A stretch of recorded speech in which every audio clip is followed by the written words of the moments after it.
Hello, you're watching TelecomTV. I'm Martin Warwick. We are at the Small Cells World Summit 2015 in London's Docklands, and I'm talking with Kim Jones, who is Senior Manager Solutions Marketing at Genband. Kim, very welcome. Thanks for giving up the time to talk to us. Thank you. I know Genband well, of course. Perhaps those people out there who know less than I do about it, perhaps you'd like to tell them exactly what Genband does and why it does it. Yes, I'll be very glad to, Martin. Thank you very much. So, Genband is a real-time communications company. We provide software and hardware solutions for real-time communications. We have four main areas. One is IP network transformation. The second is unified communications. The third are embedded communications. And lastly, we are innovating in the space of OTT applications, voice applications, and in the space of mobility. And that's why we're at the show here this week talking about our mobile solutions. We have a wireless access gateway, which is a crucial part of the network. And it enables small cells as well as carrier Wi-Fi access points to be securely connected to the mobile packet core. So we're excited to talk to our customers about that. We have somewhere in the range of 600 to 700 customers worldwide, including some of the largest fixed mobile and cable operators, and we're talking with them this week at the show. Great, okay, very succinct, good précis. Let's talk about small cells. They've been around for a while now, Kim, and they've gone through several iterations, and there are various different solutions, products, etc. out there. What do you see looking forward? Where do you see small cell technology going over the next 5 years or so? Let me tell you why I'm asking the question. There's an awful, tremendous focus at the moment on the new network virtualization, SDN, NFV, 5G, etc. And small cells, of course, is all part of that. That's right. You know, that's a very interesting question. I think that if we all had crystal balls that can tell us, could somehow see into the future, I think we'd be backing the right horse every time, right? There is a tremendous amount of innovation going on in this space right now. We have small cells on one hand, we have LTE technology, we have Wi-Fi technology, we have different kinds of Wi-Fi access points. So I think what you're going to see is a mixture of technological innovation, technological improvement. I think that you will also see a lot of focus on the customer experience, because basically it's going to be driven by the customer experience. Technology is great, but if there's no business case behind it, if customers don't want to sign up for it, then it probably is not going to last as a technology. So I think that we're going to see a mixture of those technologies, both cellular and Wi-Fi. And you know, we are hedging our bets here at Genband. We have a small cell security gateway that enables small cells as well as Wi-Fi access points to be securely attached to the core. So I guess you could say that we don't have money on which horse is going to win the race, whether it's cellular or Wi-Fi. We would like to see either one of them succeed, and I think that both will succeed in the near future.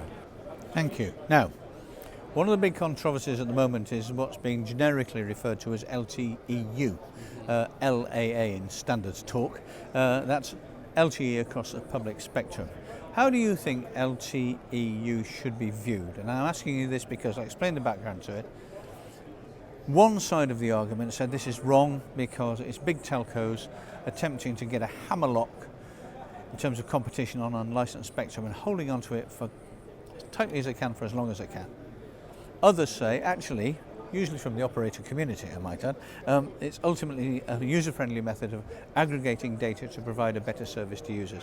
Which side of the fence do you sit on, or do you sit on the fence itself? Well, thank you. I think I'll take my seat on the fence this time.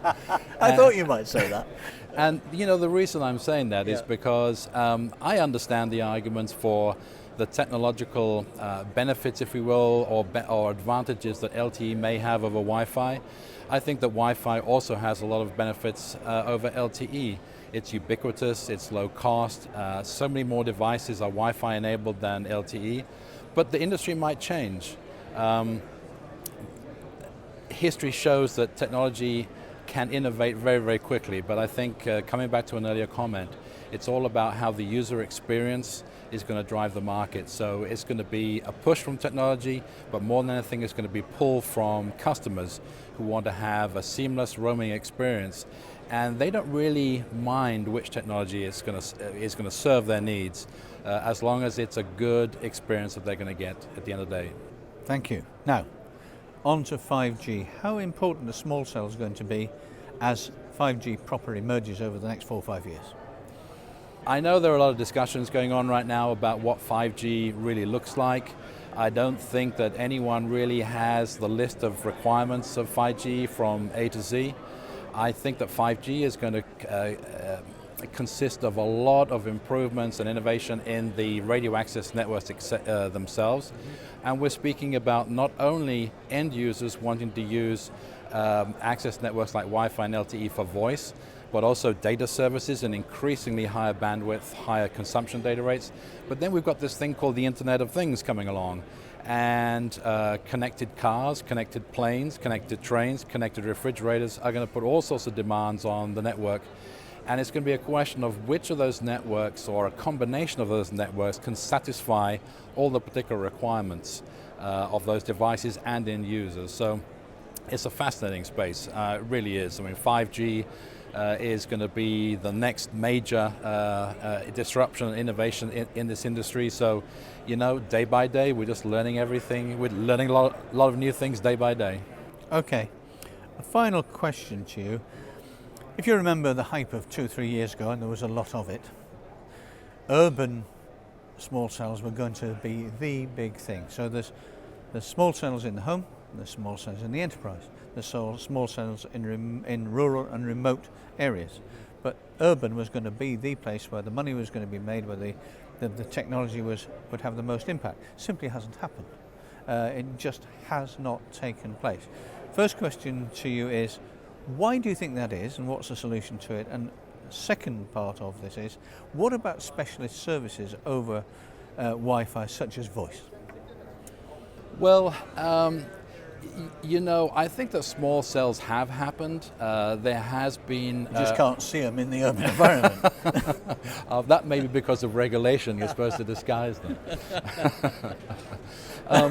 I think that what we're seeing is that small cells are not the only solution. If you define small cells as being the cellular variety, then you've also got the small cells which are increasingly, that term is being used to encapsulate the Wi-Fi variety.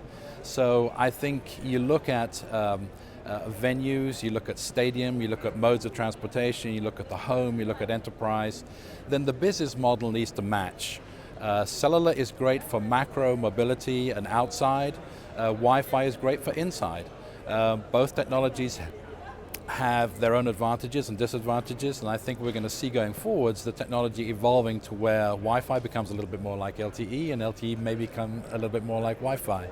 But I think we're going to have this two-horse race for a while. And so this kind of leads me on to the second part of the question, because specialist services, well, what's missing on Wi-Fi these days? Well, Wi-Fi has had voice over IP for quite some time. Indeed. There are services out there like Viber and Skype, of course, that we all know, that are voice over IP services, and they're kind of best effort over Wi-Fi. What we're seeing is that Wi-Fi is now taking the last chunk of the cellular space and moving into voice with a more cellular type experience.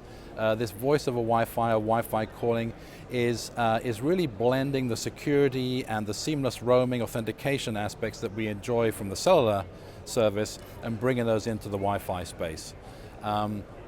And we're seeing a lot of examples of operators in the US and in Europe starting to launch Wi-Fi calling, because the reason why we built out Wi-Fi in the first place and why mobile operators now like it more is because of the coverage issues and because of the capacity issues. So why not evolve that to a voice services?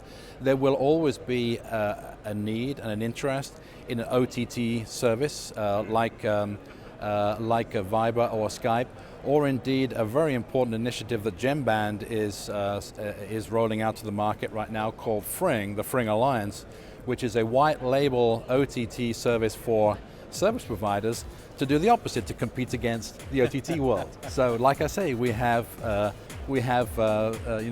bets on all the horses in the race. Or you could say you've got the circle squared or the square circle. Either way, interesting stuff. Kim Jones, thank you very much indeed. Thank you.